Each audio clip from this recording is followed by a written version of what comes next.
Stepmom made me live in a garage for 2 years. I wasn't allowed in the house and was treated like a problem. Now that I'm graduating, she wants to come and act like a proud mom.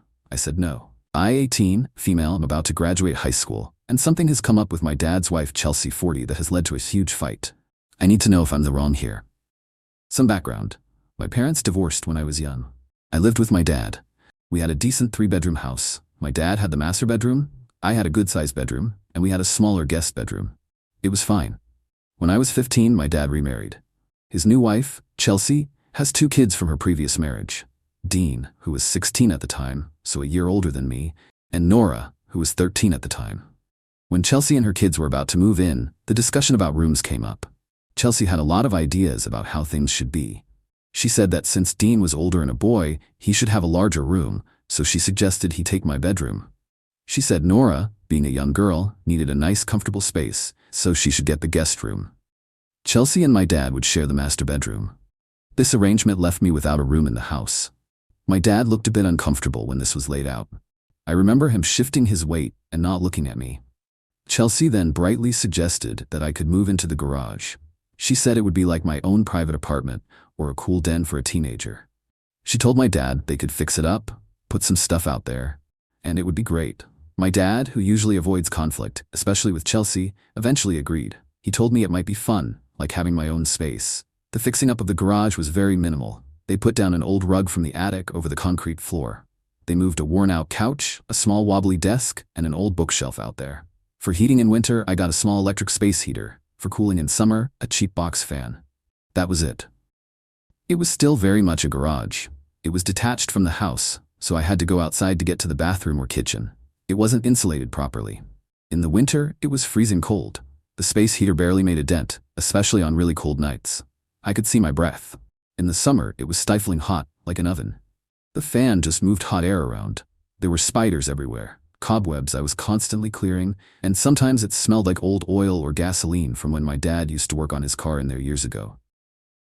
I complained to my dad several times. I told him it was too cold or too hot, or that I found a spider in my shoe. He would usually say something like, "Give it time, it'll get better," or "Chelsea is trying her best to make this work for everyone." Sometimes he'd say, "It's character building." Chelsea, if she overheard or if my dad mentioned my complaints, would tell me I was being ungrateful. She'd say things like, "You have your own big space all to yourself. Some kids would love that." Or, "Dean and Nora are sharing the house with everyone. You get peace and quiet." I did reply something like, "You or your family should stay there instead if it's so lovely," for which I was grounded for a week. Meanwhile, Dean and Nora got their rooms inside the house decorated. Chelsea took them shopping for new bedding, new curtains, posters, and even some new furniture. Their rooms looked nice and comfortable. My garage space stayed the same, with its peeling paint on the walls and the draft coming in under the garage door. I felt very isolated. Family meals, which used to be a regular thing with just me and Dad, became less frequent. When they did happen, Chelsea would often make comments about me emerging from my cave. Sometimes, if I was studying or just trying to stay warm in the garage, I'd miss out on dinner, and Chelsea would say I was being antisocial. Often I ended up eating alone in the garage, heating up leftovers in the microwave in the kitchen, and taking them out.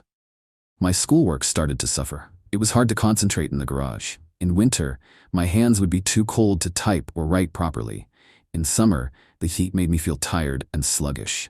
The single bare bulb hanging from the ceiling wasn't great for studying either. There were other things too. Chelsea would often take Dean and Nora out for ice cream or to the movies and not invite me. If I asked, she'd say it was their special time, or that she thought I'd prefer to be in my den. The chores were also uneven. Chelsea would say that since I had fewer responsibilities in the house, I should do more of the yard work or take out the trash for everyone, even though the bins were closer to the main house. The worst specific incident, the one that I keep replaying in my head, happened about a year after I moved into the garage. It was the middle of winter, one of those really bitter cold snaps. My small space heater, which was old to begin with, finally broke. It just stopped working. I tried everything, but it was gone. The garage got incredibly cold fast. I piled on all the blankets I had, wore a hat and gloves to bed, but I was shivering uncontrollably. I couldn't sleep. After a few hours of misery, I couldn't take it anymore. I quietly went into the main house and curled up on the living room couch with a couple of blankets I found in the hall closet. I just wanted to get through the night without freezing. The next morning, Chelsea came downstairs and found me. She didn't ask if I was okay. She immediately got angry. Her voice was sharp when she asked what I was doing there. Before I could fully explain about the heater, she started accusing me of trying to cause trouble. She raised her voice, yelling that I was being dramatic and that I probably broke the heater myself just to make a scene. She said I was always trying to make her look like a bad stepmother. Her face was red, and she was standing over me while I was still groggy on the couch. My dad came downstairs then, woken up by the yelling. Chelsea immediately turned to him, her voice becoming tearful and high-pitched. She told him I was sneaking around the house and trying to make everyone uncomfortable. She started crying, actual tears streaming down her face, saying that I hated her and that I was deliberately trying to ruin their family. My dad looked exhausted. He listened to Chelsea, then he looked at me. He didn't ask about the heater, he just told me to go back to the garage. He said they would sort out the heater later. His voice was flat. Then he told me to stop upsetting Chelsea. That's when I lost it. I jumped up from the couch. I was cold, tired, and felt completely betrayed. I screamed at him. I yelled, "I'm freezing. Don't you even care?" I yelled that the garage was unlivable and that he knew it. I screamed that he always took Chelsea's side, no matter what. I think I yelled something like, "She's horrible, and you let her treat me like dirt, and you don't care about me at all." Chelsea started screaming back at me. Then she called me an ungrateful brat and a liar. She stepped forward and pointed her finger right in my face and said, I was lucky to have a roof over my head at all. My dad moved between us, but he was mostly facing me. He told me to calm down and show some respect to Chelsea. He said I was overreacting and that the garage wasn't that bad. I was crying by then from cold and anger and just feeling hopeless. I refused to apologize to Chelsea when my dad told me to. He then told me to go to the garage and wait there until he could talk to me. I went. I was still shivering. The broken space heater sat there useless. It took them 2 days to get me a new one, another cheap, barely adequate model. For those 2 nights, I slept in multiple layers of clothes, wearing my winter coat and hat, and was still cold. The next 2 years in that garage were more of the same. I basically retreated there. I avoided Chelsea as much as possible. My relationship with my dad became very strained. He would try to talk to me sometimes, usually when Chelsea wasn't around, but it always felt like he was trying to get me to apologize to Chelsea or to understand her side. He never really acknowledged how bad the garage situation was for me. He'd say things like, "Chelsea is just trying to blend the family," or "You need to meet her halfway." Now fast forward to the present. I'm 18. I'm graduating high school in a few weeks. I've been working a part-time job and saving every penny I can so I can move out as soon as I graduate. The living situation hasn't changed. I'm still in the garage. My school gives out a limited number of tickets for the graduation ceremony. I have enough for 2 guests. My mom lives in another state. Our relationship is a bit complicated due to distance and her own past issues, but she has always been supportive in her own way, and she definitely wants to come to my graduation. So 1 ticket is for her. The other ticket I plan to give to my dad. A few days ago, my dad asked about the graduation plans. I told him I had a ticket for him and 1 for mom. He then said, "Okay, and what about Chelsea's ticket? We'll need 1 for her too." I took a breath and told him, "Chelsea isn't invited. I only have 2 tickets, and they are for you and mom." My dad got very quiet for a moment, then his face got red. He said that Chelsea is his wife and part of the family, that she has been in my life for 3 years, and that it would be incredibly rude and hurtful to exclude her, leaving her very upset. Well, Chelsea found out. I don't know if my dad told her or if she overheard. She confronted me yesterday when I came into the kitchen to get some water. She was furious. She started by saying she heard I wasn't planning on inviting her to my graduation. She accused me of being vindictive and deliberately trying to hurt her and my dad. She said I was petty and living in the past, and that I needed to grow up and learn forgiveness. Her voice started to get louder, and she began to pace the kitchen. She screamed that she had tried her absolute best to make a blended family work, that she had opened her home to me, conveniently forgetting it was my home first, and that I had been nothing but an ungrateful child from day one. Then she started to cry, saying I was trying to drive a wedge between her and my dad, and that I was ruining what should be a happy family celebration. She got right up in my face, tears on her cheeks, yelling about how much she had sacrificed. I just snapped. All those years of resentment came pouring out. I yelled back at her just as loud. I screamed, "You are not welcome because you made me sleep in a freezing, disgusting garage for 2 whole years while your precious kids had warm bedrooms inside my house." I brought up the broken heater, the spiders, the summer heat, the constant feeling of being an outcast in my own home. I yelled that she made my teenage years a misery. I told her she didn't care if I froze or sweated or got sick, as long as her kids were comfortable. I screamed that she had no right to be there to celebrate an achievement I made despite the horrible conditions she put me in. I might have gestured wildly. I was so angry. I ended by shouting that she didn't deserve to share any part of my success. My dad came running in, then, hearing the shouting. He immediately started yelling at me. He told me to stop disrespecting Chelsea. He said I was being cruel and that I was deliberately trying to embarrass him in front of Chelsea, and demanded that I apologize to her immediately and tell her she could come to the graduation. I just looked at him, then at Chelsea, who was now sobbing into her hands but peeking at me through her fingers, and I said, "No, she is not coming." Then I turned and walked out back to my garage. Now my dad is giving me the silent treatment. He sighed dramatically whenever I'm in the same room. He's also been sending me text messages saying I need to do the right thing and fix this mess I've created. Chelsea is avoiding me, but I can hear her talking about me to my dad in hushed, angry tones. Dean and Nora are looking at me like I'm a monster. I really don't want her there. The thought of her smiling and pretending to be a proud stepmom makes me feel sick, but my dad is my dad, and he's making me feel like I'm a terrible person. So, Reddit, AITA for telling my dad's new wife that she isn't welcome at my graduation after she made me sleep in the garage for 2 years? Update 1.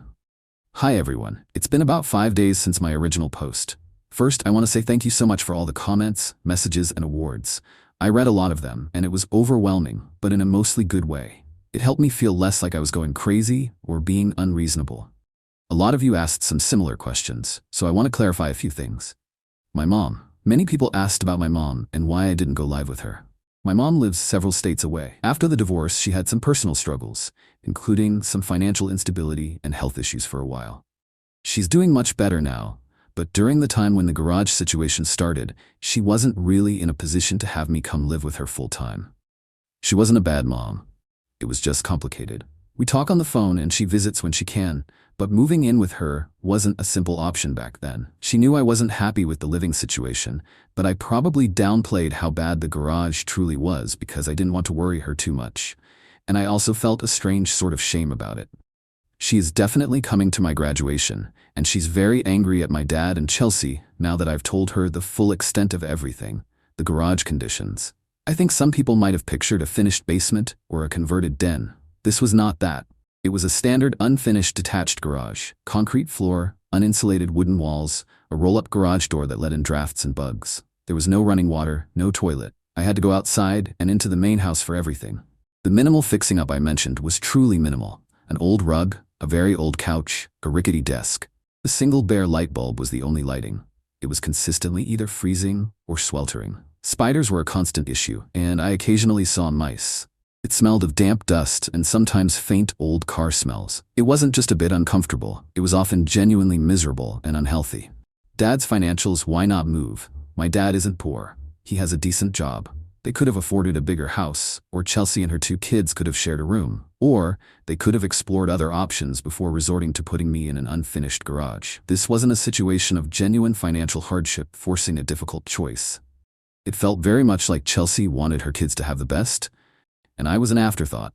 My dad just went along with what Chelsea wanted to keep the peace with her.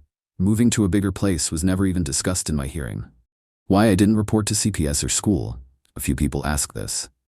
Honestly, I was scared. I was 15 to 16 when it was at its worst. I felt like if I reported it, my dad would be furious and might kick me out, or things at home would get even more unbearable. I also worried that if CPS got involved, they might find my dad negligent, and I didn't know what would happen then. Would I end up in foster care? That seemed terrifying too. My dad, despite everything, was still my dad, and a part of me hoped he would eventually stand up for me. He never did. I didn't tell teachers or school counselors because I was embarrassed and didn't want to be seen as a problem kid or have everyone know about my home life. Reading all your comments really made me think. It validated my feelings that what happened to me wasn't okay, not by a long shot. It also made me realize just how much my dad failed me by allowing it to happen and continue for so long, and by consistently prioritizing Chelsea's feelings over my well-being. He wasn't just passively going along, he was actively enabling her and dismissing my pain. So after a lot of thinking and rereading my own post and your responses, I've made a decision. I am standing firm on not inviting Chelsea to my graduation. She doesn't get to be there. This is my achievement, and I earned it despite her, not because of her. The thought of her being there pretending to be a supportive stepmother for photo ops still makes my stomach churn. The situation at home is still very tense. My dad is barely speaking to me. When he does, it's to tell me I'm being stubborn and unforgiving. Chelsea is making a big show of being wounded and sad whenever I'm around, often sighing loudly or making comments to my dad loud enough for me to hear about how some people just can't let go of negativity. Dean and Nora are clearly on her side and are being cold. I'm counting down the days until I can move out. I have a lead on a room for rent with a classmate's older sibling, and I'm hoping to finalize that this week. My graduation is in 2 weeks. I'm not sure what will happen with my dad if he keeps insisting Chelsea comes or if he threatens not to come himself if she can't. That's a bridge I'll have to cross, but I'm not backing down on Chelsea. Thank you again to everyone who took the time to read my story and offer support. It meant more than you know. I'll try to post another update after the graduation or if anything significant happens before then. Update 2. Hi everyone. It's been about 2 weeks since my last update, and my high school graduation was 3 days ago. A lot happened, so here's the update. First off, thank you again for the continued support and messages. It's been a really tough couple of weeks. So as I said in my last update, I decided to stand firm. Chelsea was not invited to my graduation. My dad was absolutely furious about this, right up until the day itself. We had several more arguments about it. He kept saying I was being unreasonable, cruel, and that I was deliberately trying to sabotage his marriage and happiness. He accused me of holding a grudge and refusing to see things from Chelsea's perspective, which he never actually articulated beyond she was trying her best. The worst argument happened a few days before graduation. Dad cornered me in the kitchen. He started relatively calmly, saying there was still time to make things right and invite Chelsea. When I told him again that my decision was final, he lost his temper. He started yelling, his voice getting louder and louder. He said I was a selfish brat who didn't appreciate anything he or Chelsea did for me. He yelled that I was purposefully trying to punish him and make him choose. His face was bright red. I yelled back. I told him he had already chosen years ago when he let Chelsea put me in the garage and then consistently took her side over mine. I screamed that he let Chelsea punish me for 2 years, and now he was upset because I wouldn't let her pretend to be a loving stepmom at my graduation. He actually raised his hand like he might hit me, but then he just slammed it on the counter. He then threatened not to come to the graduation himself if I was going to be so disrespectful to his wife. I told him that was his choice, but Chelsea was still not coming. He stormed out of the kitchen, slamming the door behind him. Chelsea also tried to confront me one more time. She approached me when I was in the garage trying to pack some of my things. She started crying almost immediately, saying I was breaking my dad's heart. She said all she ever wanted was for us to be a happy family and that I was throwing her efforts back in her face. Her voice was quavering, and she kept dabbing her eyes with a tissue. I didn't yell this time. I just looked at her and told her quietly that she had no right to talk to me about my dad's heart or our family after what she did. I told her to leave my garage. She gasped, called me cold-hearted, and then flounced back to the house. Graduation day arrived. I was a wreck internally, not knowing if my dad would even show up. My mom had flown in the day before and was staying at a hotel. She helped me get ready and tried to keep my spirits up. We went to the ceremony. My dad did show up. He met us there looking grim. He was dressed nicely, but his face was set in a hard line. Chelsea was not with him. He barely spoke to me. He said congratulations, but that was about it. He didn't smile during the ceremony. He sat next to my mom, and I could see from the stage that they were sitting rigidly with a noticeable gap between them. My mom told me later he was very curt with her as well. After the ceremony, my mom had planned a small celebratory lunch for us. My dad came, but it was incredibly awkward. He picked at his food, answered questions from my mom in monosyllables, and barely looked at me. He kept checking his phone. After about an hour, he made an excuse about needing to get back and left. He gave me a stiff one-armed hug and said, "Well done," before he walked out. My mom tried to make the rest of the day nice, and I appreciated her efforts so much, but I felt a huge cloud hanging over everything. The atmosphere at home since graduation has been unbearable. It's gone beyond silent treatment. My dad is now actively hostile in small ways. He'll make critical comments about me leaving a cup in the sink or how much electricity I'm using in the garage, where I still am for a few more days. Chelsea is back to her loud sighs and muttering under her breath about ingratitude whenever I walk into a room. She makes a big show of comforting my dad, patting his arm and giving me pointed looks. Dean and Nora have completely iced me out, clearly taking their mom's side. Dean even made a comment about how I ruined graduation for Dad. The good news, if you can call it that, is that I finalized the room rental. I'm moving out in 2 days. I've been packing like crazy, just trying to get out of here. The thought of having my own small safe space, even if it's just a room, feels like a lifeline. So that's where things stand. I stood my ground. Chelsea didn't come, but my relationship with my dad is pretty much in tatters. I don't know if it can be fixed. Right now, I'm just focused on getting out of that house. Thanks for reading. I'll post another update when I'm settled, and if there's anything more to say about the situation with my dad. Update 3. Hello everyone. It's been 6 months since my last update, which was right after my graduation. A lot of people have messaged asking how things are, so I figured I'd post what is probably my final update on this situation. I moved out of my dad's house 2 days after that last post. A friend helped me with my few boxes of belongings. The relief I felt when I closed the door to that garage for the last time is hard to describe. My new place is just a small room I rent with my friend's older sibling, but it's warm, it's clean, it's safe, and most importantly, it's mine. It has proper walls, a window that closes properly, and no spiders building empires in the corners. For the first few weeks, I just enjoyed the peace and the ability to sleep without shivering or sweating. My relationship with my dad has completely deteriorated. It's basically non-existent now. After I moved out, there was silence for about a month. Then he called me. I was hopeful for a moment, thinking maybe he wanted to talk, but the conversation quickly went south. He started by saying that Chelsea was still very hurt by my actions regarding the graduation and that she felt I owed her an apology. He said I needed to be the bigger person and try to mend fences. I told him that I couldn't apologize for protecting myself and that he needed to acknowledge the reality of what I went through living in that garage. I asked him if he ever truly understood how bad it was for me. He got very defensive. He said I was rewriting history and that the garage wasn't that bad. He actually said, "You kids are all too sensitive these days. I had it tougher growing up." He accused me of holding on to anger and said I was being stubborn. The call escalated, and soon we were both yelling. He yelled that I was ungrateful for everything he had done for me over the years, like providing a roof over my head, even if that roof was the garage. I yelled back that he let his new wife systematically mistreat me and emotionally abuse me for years, and that he chose her over his own child. He hung up on me. There have been a couple of text message exchanges since then. They were short and equally unproductive.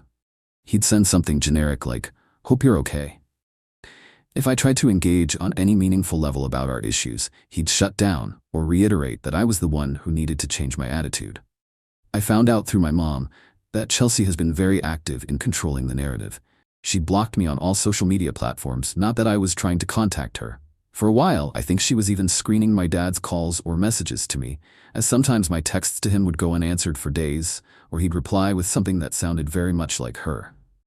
My dad's number changed a few months ago, and I only got the new one through my aunt, his sister, who is one of the few family members who has been somewhat sympathetic to me. I have no contact with Dean or Nora. I assume they fully believe their mother's version of events. I'm working a full-time job now, and I started taking a couple of classes at the community college. I'm trying to build my own life independent of all that drama. It's hard sometimes, especially around holidays or when I see other people my age with supportive families, but I'm managing. So that's the current state of affairs. The relationship with my dad is, for all intents and purposes, over. Maybe someday that will change, but right now, I don't see how, not unless he's willing to take some responsibility for his part in what happened, and I don't see Chelsea ever letting that happen. Thank you to everyone on Reddit who listened and offered advice and support. It truly helped me get through a very difficult period. This will be my final post on this matter. I wish you all the best, Christmas.